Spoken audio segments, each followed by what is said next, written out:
Salut à tous, c'est Johan pour locosmania.net. Alors aujourd'hui je vais vous faire une petite présentation de déballage de la tablette tactile MP-Man MPDC 110 BTIPS. Alors oui, le nom est encore une fois à rallonge, c'est normal, c'est une tablette low cost. Donc, pour les premières précisions, cette tablette est sortie en début d'année au mois de janvier et elle est vendue actuellement au prix de 199 €. Donc elle est en fin de vie, mais comme vous allez le voir, elle en a quand même pas mal dans le ventre.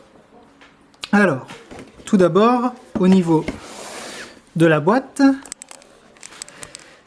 c'est une grande tablette, puisqu'on est au format 10.1 pouces. Alors ce que j'ai bien aimé déjà dans le packaging, c'est que c'est moins flashy que les tout premiers packaging qu'on trouvait chez MP-Man, qui étaient couleur vraiment disco avec du violet, du vert, du jaune fluo. Là, ça devient un peu plus sobre, c'est pas plus mal. Alors, donc au niveau de la tablette, qu'est-ce qu'on nous annonce?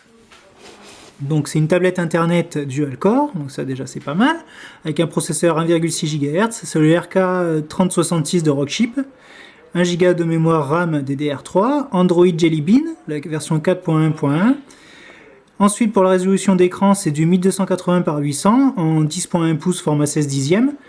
Donc pour la résolution on est proche de ce qu'il y a sur un Nexus 7. Bon après comme c'est sur 10 pouces, forcément on a une moins forte densité de pixels, on est bien d'accord, mais ça rend très bien.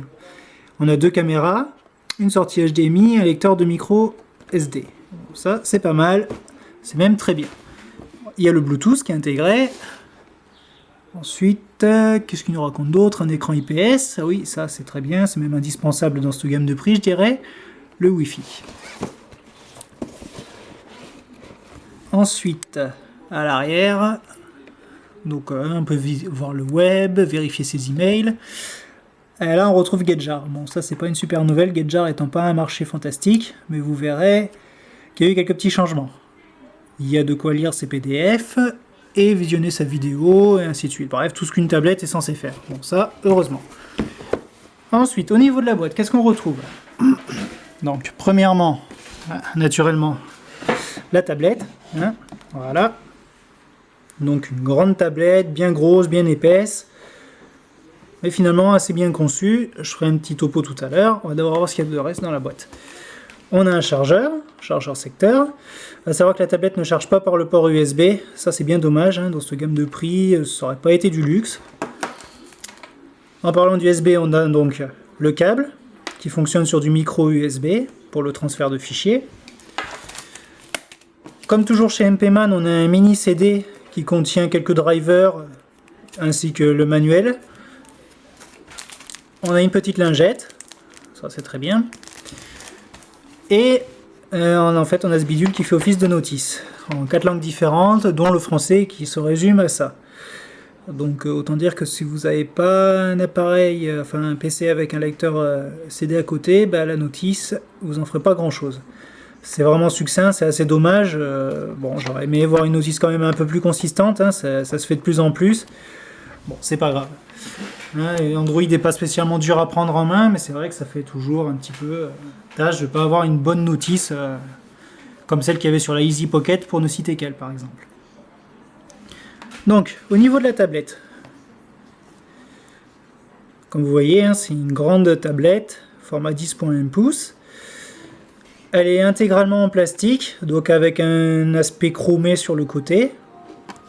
Voilà. On va commencer par la connectique puisqu'on y est. Donc ici on a le bouton volume, avec en dessous le port micro SD. Voilà, il est enfoncé, c'est facilement atteignable, et puis ça protège bien la carte, donc là pour le coup il est bien mis. Là on a le câble pour le secteur. On a le port mini HDMI. Ici, alors, c'est le micro. Voilà, c'est ça, autant pour moi, c'est le micro. On a le port micro USB pour le transfert de fichiers. On a une prise jack pour les écouteurs. Dommage qu'ils ne soient pas fournis dans la boîte, il faudra les rajouter à part. Et là, on a le bouton power. Alors, ce que je regrette un peu, c'est que les boutons sortent beaucoup. Et si on pose la tablette comme ça, voilà, vous voyez, immanquablement, on appuie sur les boutons, donc c'est pas forcément super bien pensé. Bon, après, dans l'ensemble, hein, c'est quand même du bon boulot. La tablette est assez solide. Bon, on a quand même quelques petits craquements, mais il faut vraiment y aller fort hein, pour les sentir. Dans l'ensemble, c'est du bon boulot. En haut. Alors, je sais pas si on va bien la voir. Voilà, on a la webcam. Donc toujours pareil, hein, c'est une webcam de basse qualité, hein, c'est du 0,3 mégapixels. On va pas bien loin avec ça, ça suffira pour de la visio, d'ailleurs ça fonctionne très bien dessus. Pour ce qui est du dos, voilà. Donc là, la marque en surimpression. Alors c'est un dos effet carbone, c'est en plastique. J'avoue qu'au début ça fait un peu bizarre au toucher parce que c'est un peu rugueux et granuleux. Mais finalement c'est pas plus mal parce que déjà ça évite les traces de doigts et ça change des dos en plastique lisse qu'on trouve chez MP Man et qui ont tendance à vite faire des taches.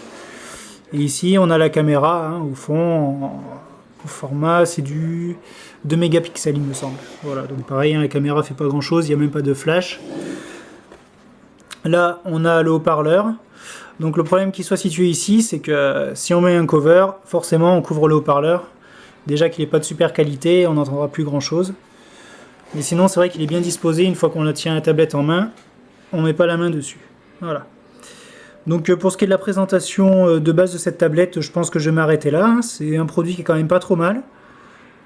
On voit quand même qu'il y a eu une baisse d'épaisseur par rapport au vieux modèle, hein, MP Man qui était monstrueusement gros.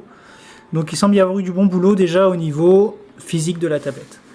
Maintenant, est-ce qu'au niveau applicatif et le reste ça a suivi? Ça, on verra dans une deuxième vidéo que je vous fais immédiatement. Sur ce, à tout de suite. Ciao.